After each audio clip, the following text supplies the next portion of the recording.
आप्तग्रहण न 16वां अयुक्ता शाक्य भिक्षु।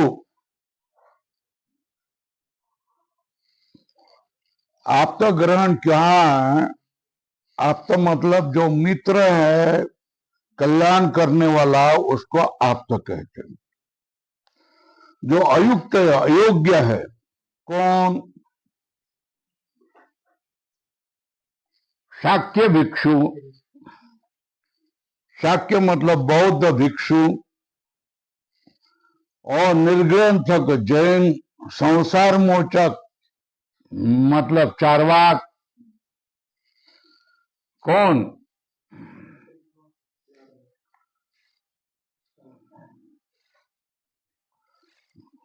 शाक्य भिक्षु, बौद्ध, निर्ग्रंथक जैन, संसार मोचक चार्वाक, इनके चार्वाकादीनाम आगमा भाषा, उनके दर्शन के आभास, दर्शन नहीं, दर्शन के आभास, परिरुता भवंती, उनको त्यागा जाएगा। क्यों? क्योंकि यह आप तो नहीं है, अपना कल्याण करने वाला नहीं है। कौन? शाक्य भिक्षु, निर्ग्रंथक, संसार मोचकादि। आगमा भाषा परिरुता भवंती, परिरुता भवंती दूर रखा जाएगा। अयुक्तम च एतेषाम, अयुक्तत्वम च एतेषाम,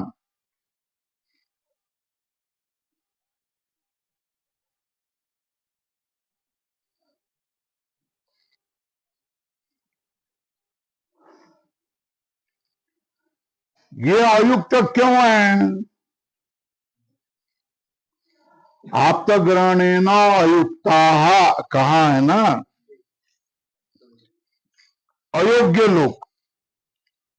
तो अयुक्तत्वम च एतेषाम,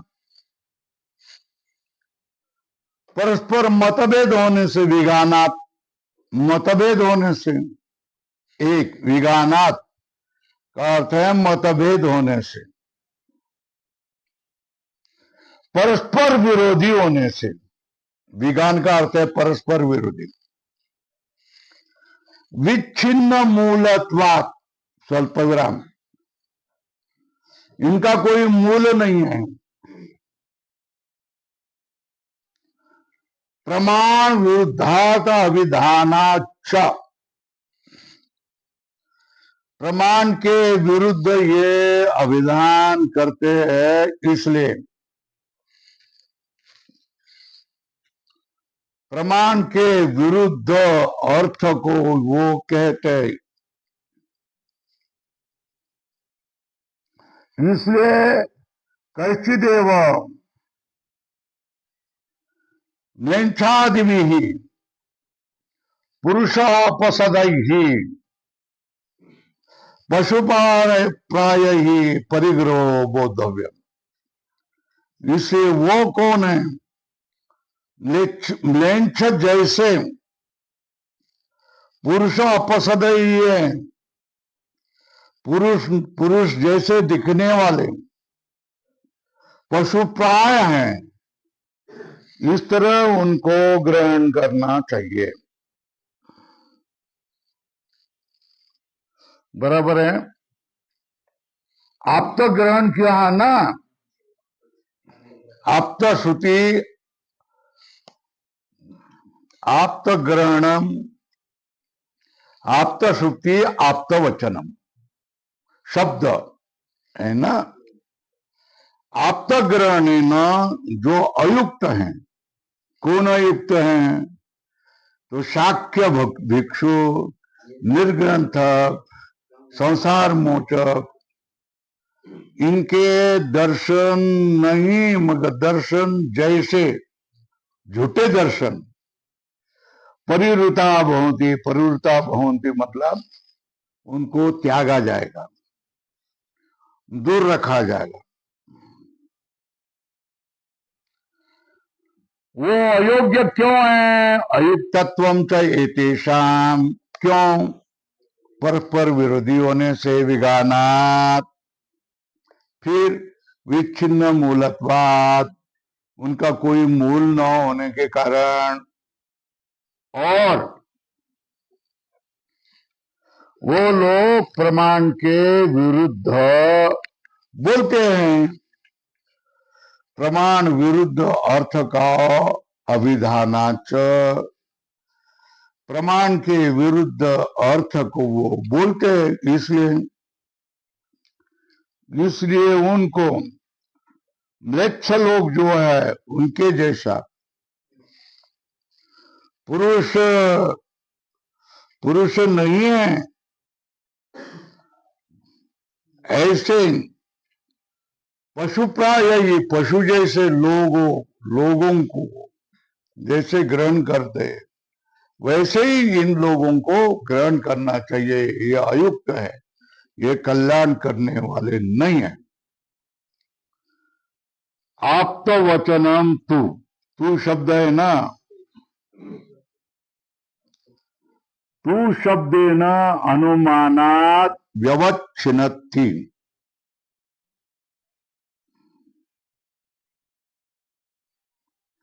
है ना।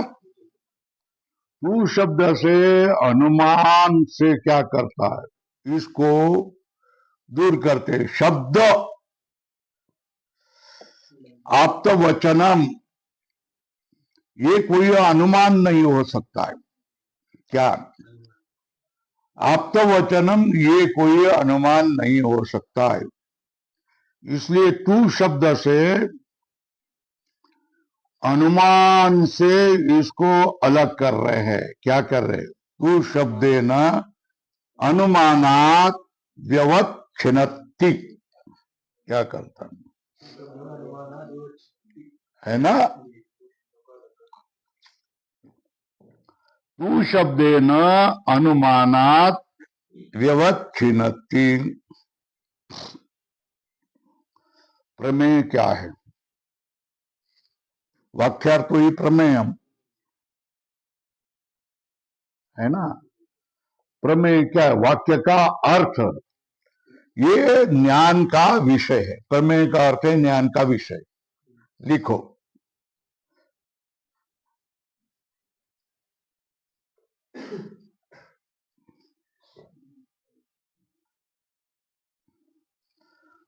न तो तद्धर्मो वाक्यम,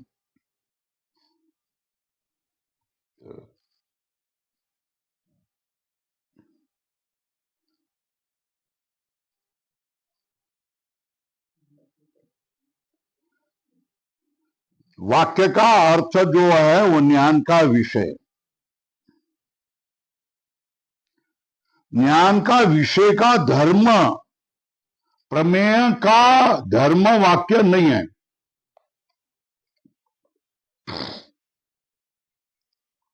ये न तत्र लिंगम भवति,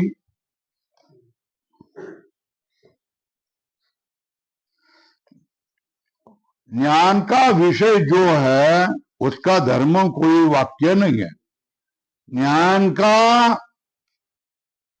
धर्म अगर वाक्य होता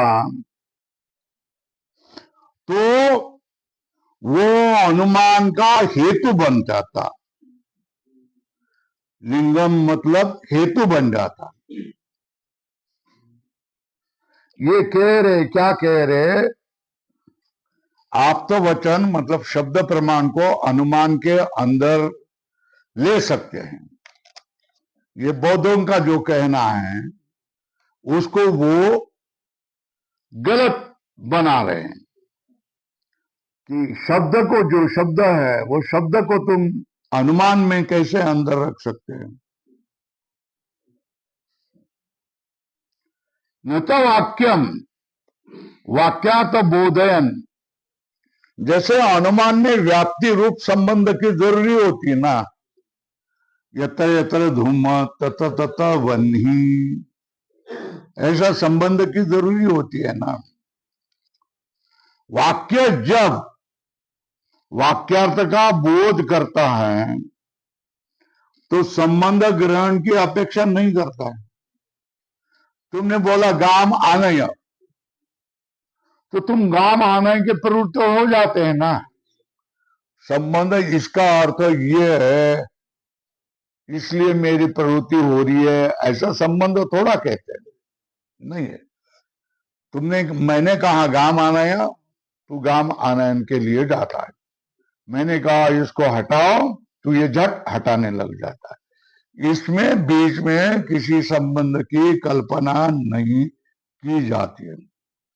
न तो वाक्यम, वाक्यार्थ बोधन, वाक्य अपने अर्थ को बोध करते हुए संबंध की ग्रहण की अपेक्षा नहीं करते।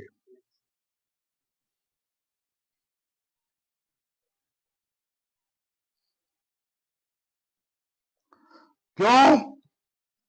अभिनव कवि विरचितस्य, जो आधुनिक कवि ने विरचित किया है,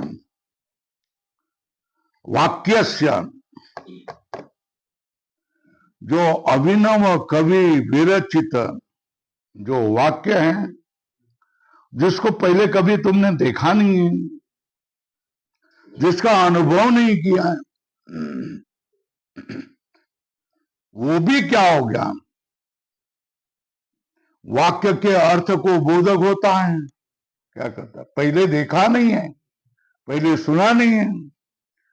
ऐसे नवे कवि के कवि वचन से भी वाक्य को अर्थ को बोध होता है। जैसे परमात्मा में वन्य का अनुमान हो, तो पहले कभी महानस में, पाकशाला में वन्नी और धूम, धूम और वन्नी का संबंध है, ऐसा देखना पड़ता है ना, अनुभव करना पड़ता है ना। वैसा इस वाक्य से यह अर्थ बोधन करेगा, ऐसा पहला कभी अनुभव करने की जरूरत नहीं होती। तुमने वाक्य अर्थ बोला, वाक्य बोला, अर्थ का तुमको ज्ञान हो जाता है। ये अर्थ, ये वाक्य होगा तो ये अर्थ है, ऐसा कोई संबंध नहीं होता है ना। वाक्यात बोधन संबंध ग्रहणम अवश्य, वाक्य अपने अर्थ का बोधन करते समय, है ना, किसी संबंध की अपेक्षा नहीं करता है, क्योंकि अभिनव कवि विरचित वाक्य अदृष्ट पूर्व से अननुभूत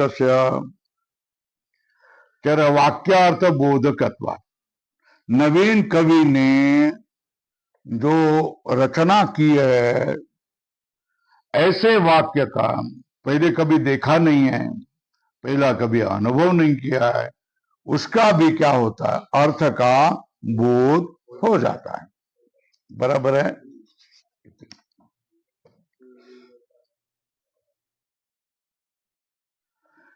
एवं प्रमाण सामान्य लक्षणेषु तद विशेष लक्षणेषु च सत्सु, इस तरह प्रमाण का सामान्य लक्षण, उसका विशेष लक्षण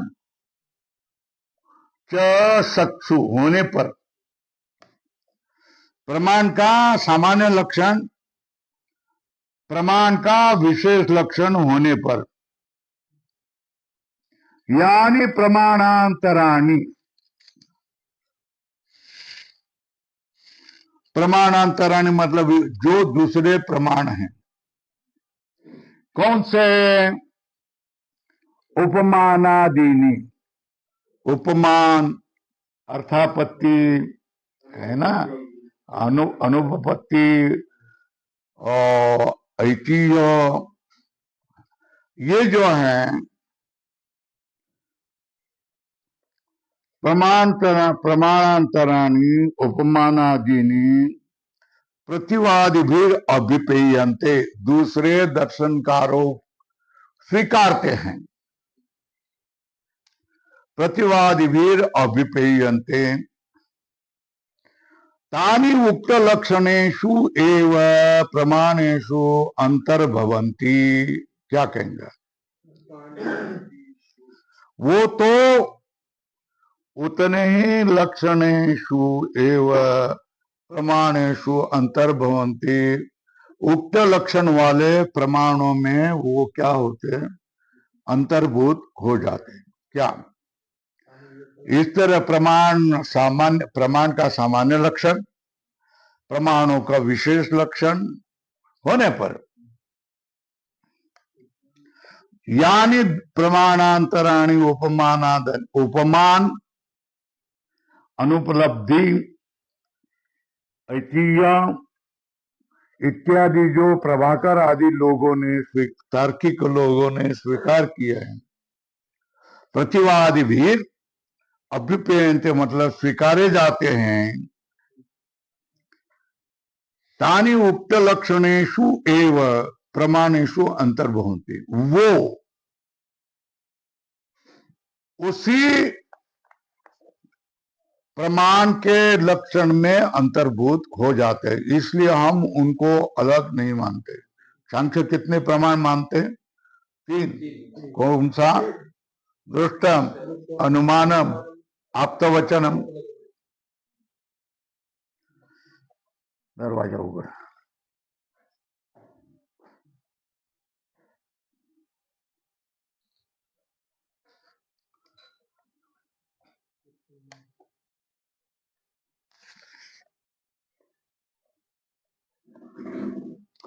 अब जो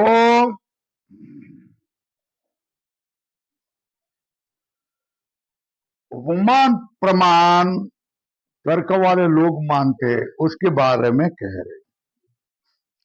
तथा ही उपमानम तावत, न्याय शास्त्र वाले लोग जो उपमान चौथा प्रमाण मानते हैं। कौन? न्याय शास्त्र जो उपमान प्रमाण मानते हैं, है ना? यथा गौ तथा गवय इति वाक्यम। क्या? सदृश ज्ञान। जैसी गाय होती है ना, वैसा ही क्या होता है? नील गाय होती है। गवय मतलब नील गाय इति वाक्यम।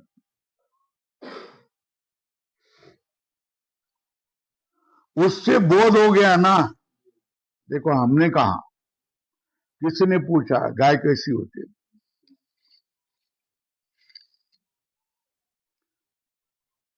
है ना?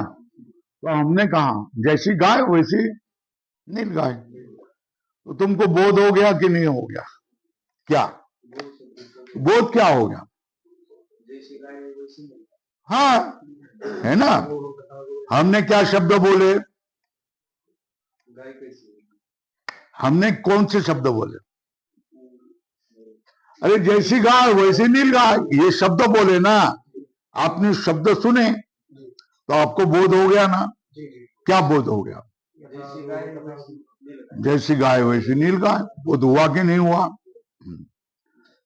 उपमानम तावद यथा गौ तथा गवय इति वाक्यम। तद जनिता धीर, तद उससे उत्पन्न होने वाला बुद्धि, ज्ञान, आगम एवं, वो आगम प्रमाण से मतलब शब्द प्रमाण से ही होते हैं।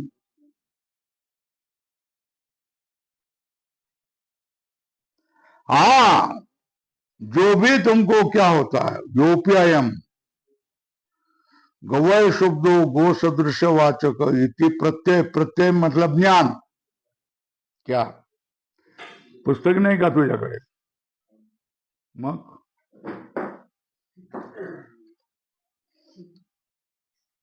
योप्ययम गवय शब्दो, गवय शब्द का क्या है? गवय शब्द बोला तो वो गवय शब्दवाचक है। किसका? गो सदृश वाचक इति प्रत्यय। वो भी क्या है? अनुमान में है। गवय शब्दो गो सदृश वाचक, ये जो ज्ञान होता है वो भी क्या होता है? अनुमान में अनुमान ही होता है। सोपी अनुमानम एवं।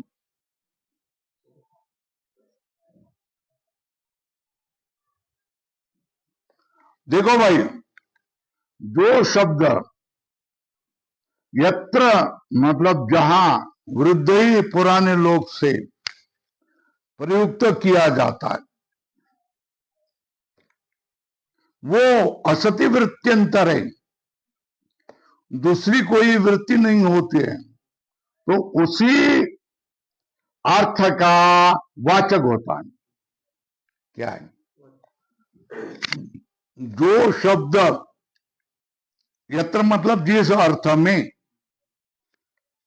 वृद्धि मतलब पुराने लोगों ने प्रयुक्त किया जाता है, सो असति वृत्त्यंतर है, दूसरी वृत्ति न होने पर उसका ही वाचक होता है।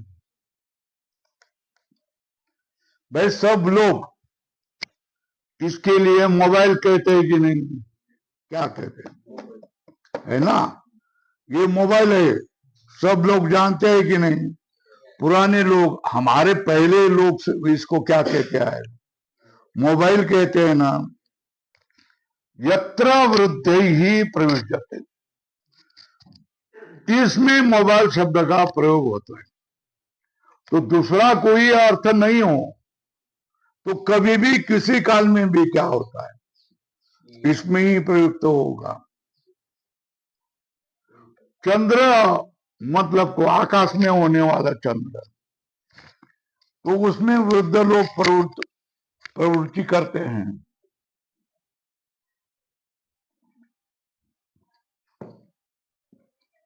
तो कितने साल भी गए हैं तो चंद्र गए तो आसमान का क्या होगा? तेजस्वी पिंड ही ध्यान में आता है कि नहीं आता है? बस जो ही शब्द यत्र मतलब इस अर्थ में, वृद्ध ही मतलब पुराने लोगों ने, प्रयुक्त प्रयुज्यते मतलब प्रयुक्त किया जाता है, सो असति वृत्त्यंतर है, दूसरा कोई अर्थ नहीं हो उसका ही वाचक होता है। जैसा यथा गो शब्दो गोत्वस्य वाचक, गो शब्द बोला तो गाय जाती सामने आ जाती है कि नहीं? यथा गो शब्दो गोत्वस्य वाचक प्रयुज्यते च एवं गवय शब्दो गो सदृश, है ना।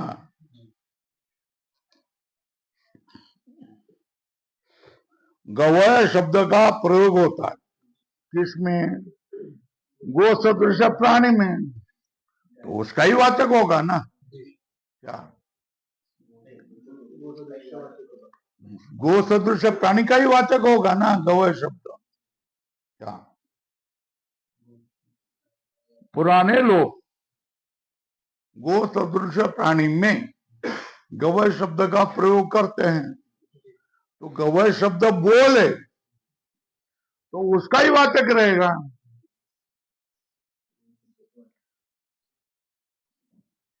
तज्ञानम अनुमानम एवं, तो ये ज्ञान क्या होगा? अनुमान ही होगा।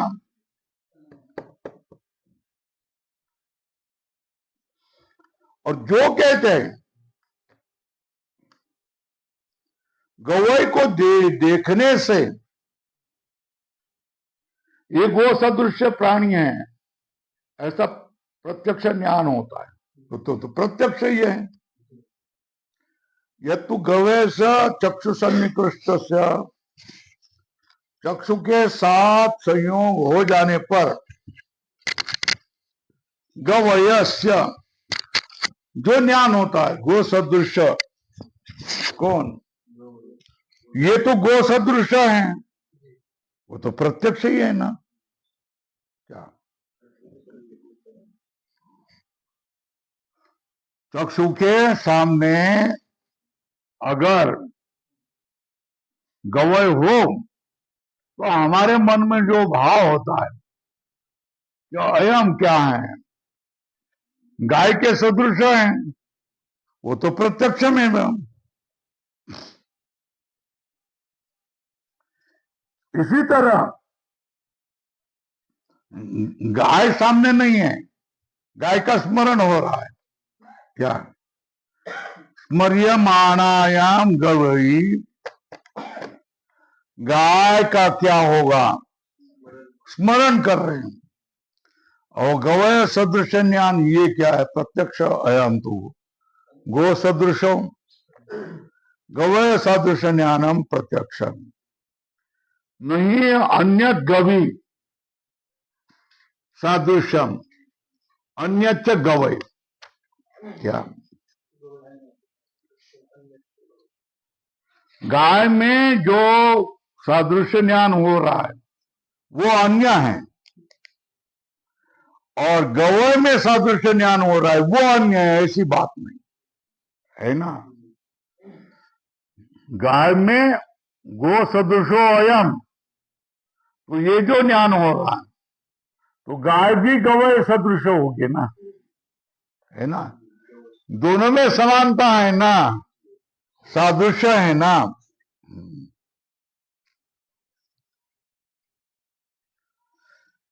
नहीं अन्य गवी सादृश्य, गाय में गो सादृश्य है वो अलग है। अन्य गवये, गवय में जो गो सादृश्य है वो अलग है, ऐसा नहीं। गाय कैसे है? गवय सदृश है। और गवय कैसा है? गो सदृश है।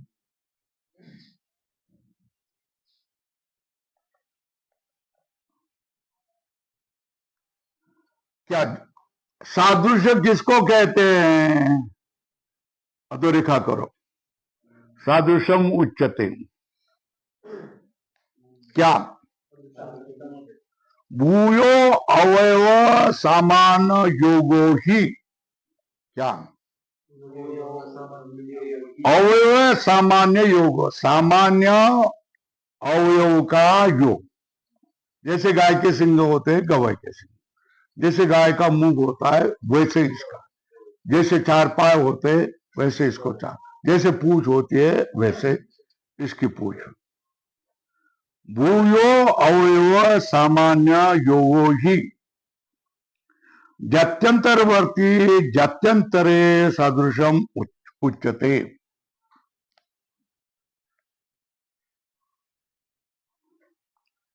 गाय में होने वाला जो सादृश गो सदृश है वही गवय में होने वाला गाय का सादृश्य है। ये क्या है? भूयो अवयव सामान्य योग, दो रेखा करो। सादृश्य क्या है? क्या? सादृश्यम, ऊपर लिखो सादृश्यम, उसको लाल करो। सादृश्य क्या कहेंगे? योगो जात्यंतरवर्ती जात्यंतरे सादृश्यम, एक में होने वाला सादृश्य उसमें होने वाले सादृश्य के एक ही होता है।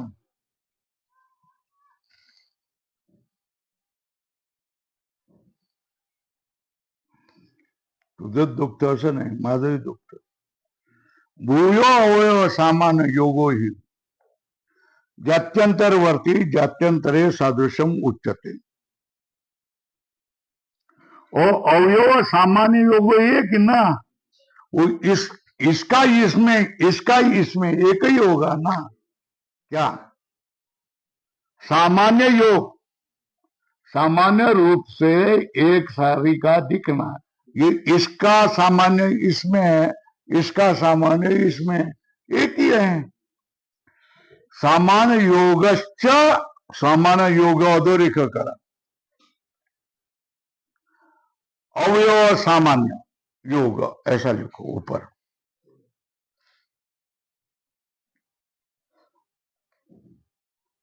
इसका इसमें सादृश्य और इसका इसमें सादृश्य एक ही है।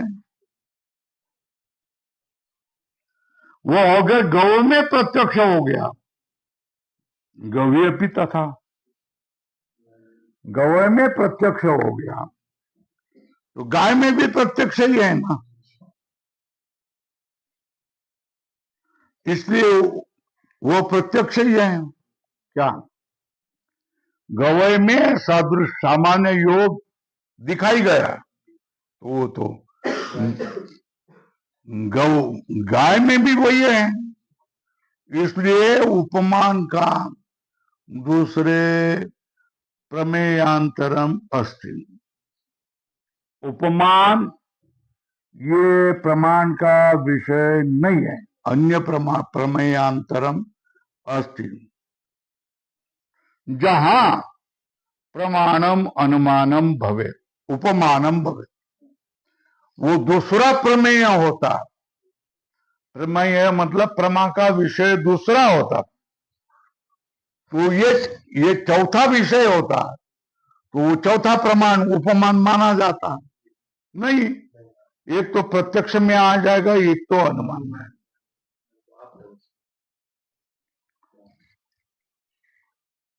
एक आप्तवचन, एक प्रत्यक्ष, इसमें किसी में एक में धरो। इति न प्रमाणांतरम अनुमानम, ये चौथा प्रमाण हम मानने को तैयार नहीं।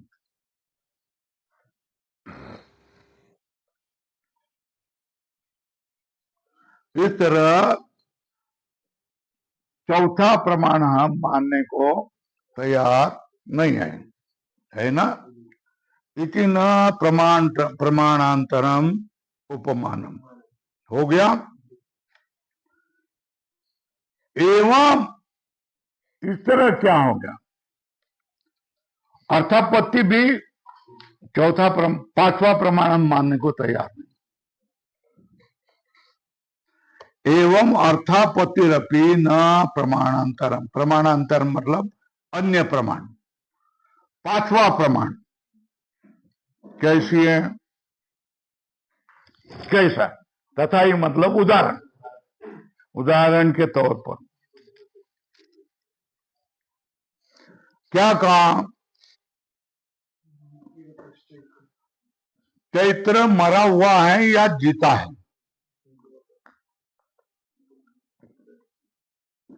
बोलो, चैत्र जीता हुआ है या मरा हुआ है, जीवंत है ना, जीवत चैत्र से, घर में नहीं है, गृहाभाव दर्शन बहिर्भाव से अदृष्ट से कल्पनम अर्थापत्तिर क्या,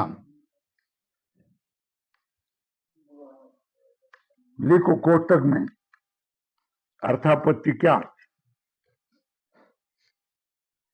जीवत चैत्र से गृहाभाव दर्शन बहिर्भाव से अदृष्ट से कल्पनम अर्थापत्ति, कोष्टक बंद। अर्थापत्ति क्या है,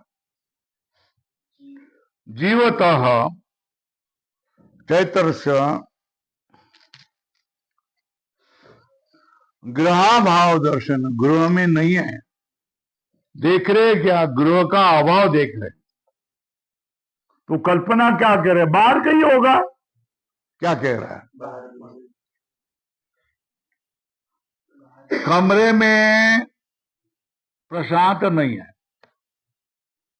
तो कहीं गया होगा दवाखाने में, इधर उधर कहीं परीक्षा देने के लिए, कल्पना होती कि नहीं, क्योंकि जीवंत है।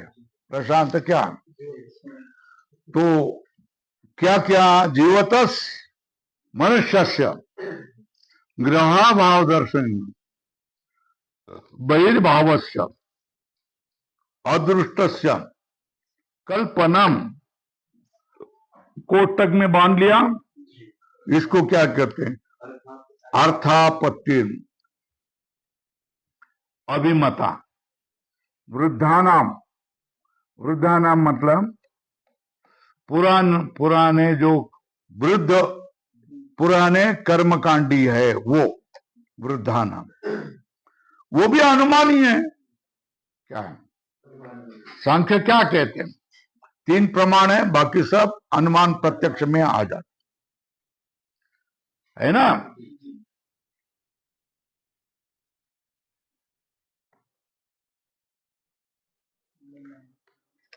यदा खलु अव्यापक सन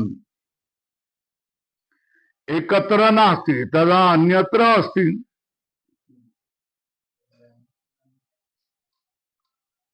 खलु अव्यापक सन, व्यापक अव्यापक होने से, एकत्र नास्ति एक जगह नहीं है, तदा अन्यत्र अस्ति दूसरी जगह होगा कहीं, क्योंकि वो संपूर्ण जगत को व्यापक नहीं है, अव्यापक है, एक जगह नहीं है ना। व्यापक होता तो सब जगह होता है ना, ये कौन है? अव्यापक, मतलब एक जगह होगा तो एक दूसरी जगह नहीं होगा, तो वो कैसा माना है? अव्यापक माना है। व्यापक होता तो सब जगह दर्शन होता ना, ये कैसा है? अव्यापक है। बात समझ में आया? यदा खलु अव्यापक सन, है ना, यदा खलु अव्यापक सन एकत्र नास्ति, एक जगह नहीं है, तदा अन्यत्र अस्ति, दूसरी जगह तो होगा। यदा खलु अव्यापक सन एकत्र नास्ति तदा अन्यत्र अस्ति, तो अन्य जगह होगा।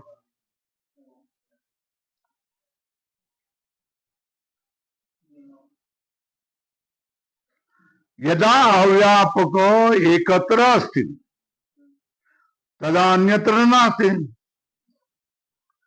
इस तरह क्या? इति शुक्र स्वशरीरे व्याप्ति ग्रह।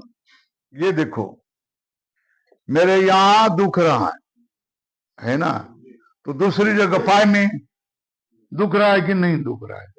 नहीं दुख रहा है, क्योंकि वो अव्यापक है। यहां चोटाई, तो पाए पैर में चोटाई कहेंगे? क्यों? चोट आना या अव्यापक है, एक जगह होता है एक जगह नहीं होता है ना। तो दूसरी जगह नहीं है क्या? पैर में नहीं है, कमर में नहीं है, पेट में, छाती में, मस्तक में नहीं है ना, ये बाहु में नहीं है, तो फिर मनगढ़ में है ऐसा कहेंगे, है ना। क्या हो गया? अर्थापत्ति का लक्षण क्या है? जीवत चैत्र से गृह अभाव दर्शन है ना, बहिर्भाव, बहिर्भाव अदृष्ट है, बाहर है कि नहीं मालूम नहीं, अदृष्ट से कल्पनम, कल्पनम कल्पना करते हैं कि बाहर कहीं होगा। अर्थापत्ति अभिमता वृद्धानाम मतलब कर्मकांडी वैदिका नाम, वो भी क्या है? अर्थापत्ति। सा मतलब अर्थापत्ति, अपि अनुमानम एवं। क्यों? यदा खलु अव्यापक है, वो एक जगह नहीं है, तो अन्यत्र होगा ही ना। यदा खलु अव्यापक सन एकत्र नास्ति तदा अन्यत्र अस्ति ना, ऐसा ही मानना पड़ेगा ना। यदा एकत्र अव्यापक एकत्र अस्ति तो फिर अन्यत्र नास्ति, ये भी शुक्र है। एक जगह नहीं है तो दूसरी जगह होगा, तो एक जगह है तो दूसरी जगह नहीं होगा, ये भी मान्य है ना। इति स्वौ सुकर स्वशरीरे व्याप्ति ग्रह तथा च सतः, सतः मतलब जीवतः, विद्यमान। सतः का अर्थ क्या करें? विद्यमान का। गृह अभाव दर्शन न, घर में नहीं है, लिंगे न बहिर्भाव दर्शनम ज्ञान माने। क्या जहां क्या है, जो जीवित व्यक्ति का गृह अभाव दर्शन घर में नहीं है, ये लिंग हेतु है। बाहर क्यों होगा? क्योंकि घर में नहीं है, जीवंत है। जीवंत होकर घर में नहीं है तो भाई है, यह अनुमान। अनुमानम एवं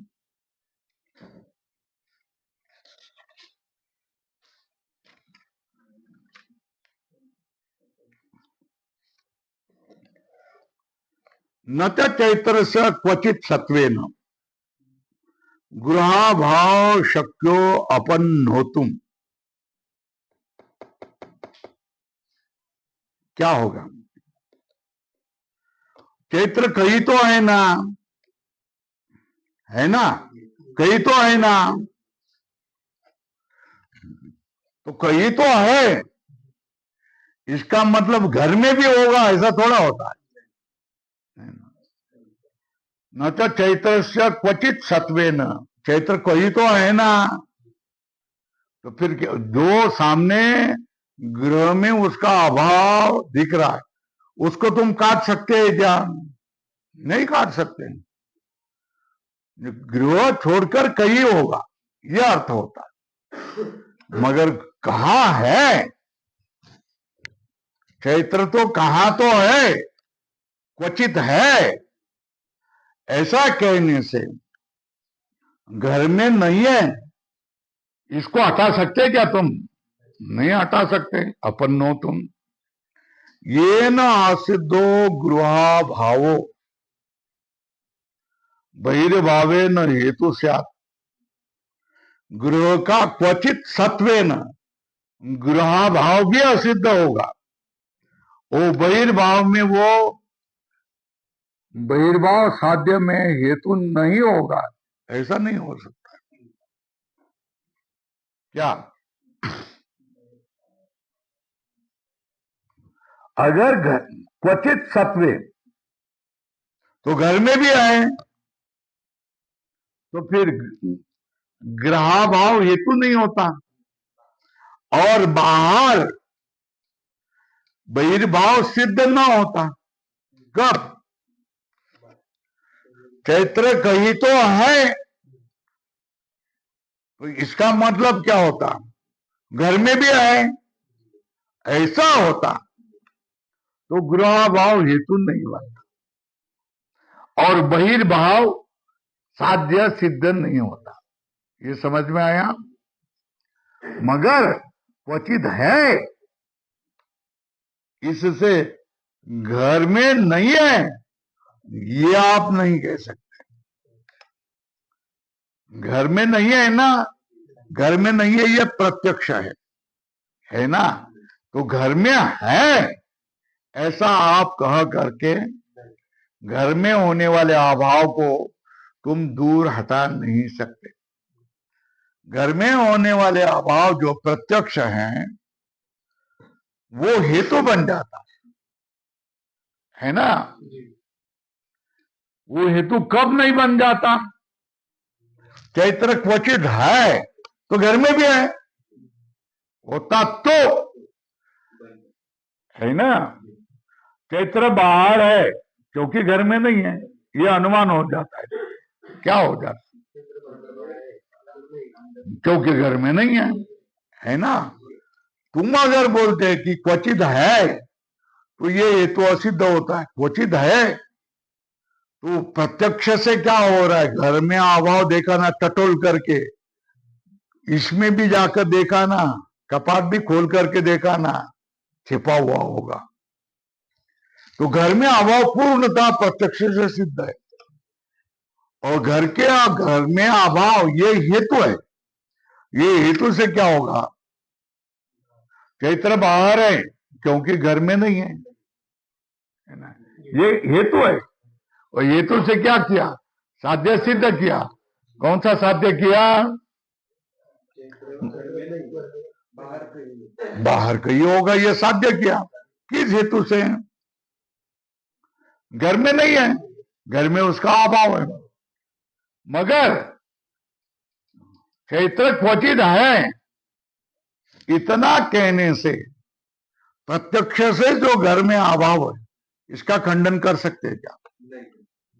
खंडन करते तो हेतु असिद्ध हो जाता। हेतु असिद्ध होता तो साध्य भी असिद्ध हो जाता, अनुमान प्रमाण नहीं होता। मगर बाहर है तो घर में नहीं है, इसका खंडन नहीं होता। गृह के अभाव का खंडन नहीं होता है। इसलिए क्या होता है? अनुमान तो होगा। हेतु कौन? ग्रहाभाव। चैत्रो विद्यमानो चैत्रो बहिर अस्ति ग्रहाभावात्। ये क्या होता है? अनुमान होता है। क्या होता है? विद्यमानो चैत्रो बहिर अस्ति, क्यों? ग्रहाभावात्। बराबर है ना? क्या? विद्यमानो चैत्रो बहिरस्ति, क्यों? गृहाभावात्। बराबर है ना?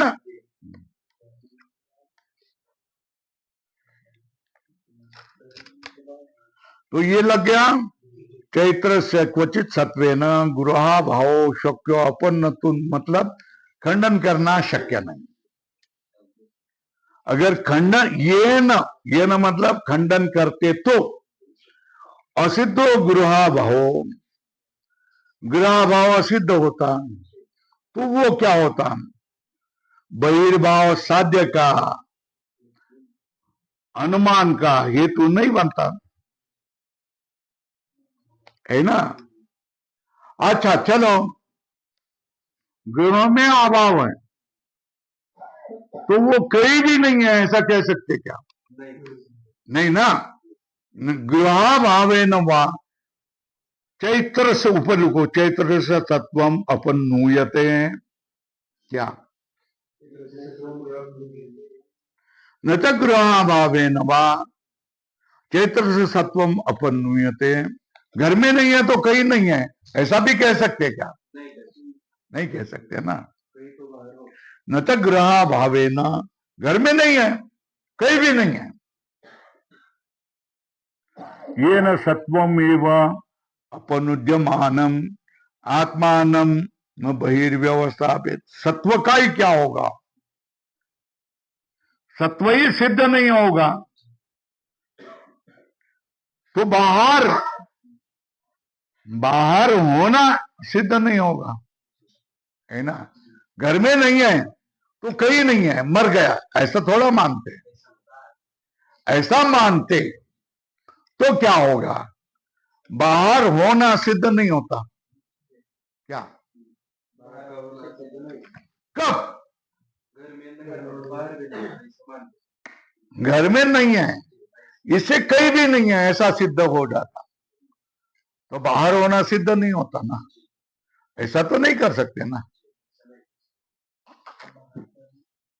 घर में नहीं है तो विद्यमान ही नहीं, कहीं भी नहीं है, मरा है, तो फिर क्या होगा? बाहर की सिद्धि नहीं होगी ना। बात समझ में? घर में नहीं है इसका मतलब वो है ही नहीं, कहीं भी नहीं है, ऐसा नहीं सिद्ध होता है ना। ये न सत्वमेव, ऊपर लिखो, चैत्र सत्वमेव अनुपद्यमान मानम। सत्व ही खंडित हो जाने पर आत्मानम न बहिर्व्यवस्थापित। आत्मान मतलब सत्वम, बहिर्न व्यवस्था, बहिर्सात ये नहीं सिद्ध होगा। कब? सत्व ही खंडित होता तो, है ना। किससे? घर के अभाव से, है ना। चैत्र कहीं नहीं है, यह अगर सिद्ध होता तो फिर क्या होगा, बाहर कहीं होगा, ऐसा बोल नहीं सकते थे ना, ऐसा तो नहीं बोल सकते ना, है ना। क्या घर में नहीं है, इसका मतलब चैत्र कहीं भी नहीं है, ऐसा सिद्ध होता है क्या? ऐसा होता तो क्या होता, बाहर है, ये सिद्ध नहीं होता है ना। तो चैत्र घर में नहीं है, मगर चैत्र जीवंत है, तो बाहर होगा, ये सिद्ध होता है। हेतु कौन सा? ग्रह भाव, साध्य क्या? बहिर्सत्वम, है ना। लिखो, चैत्र से बहिर्सत्वम ग्रह भावा,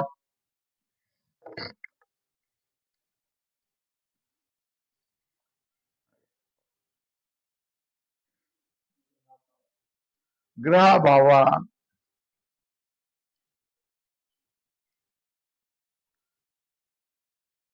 जीवंत है, घर में नहीं है तो बाहर का ही होगा ना, अनुमान से सिद्ध होता है। इसके लिए अर्थापत्ति मानने की जरूरत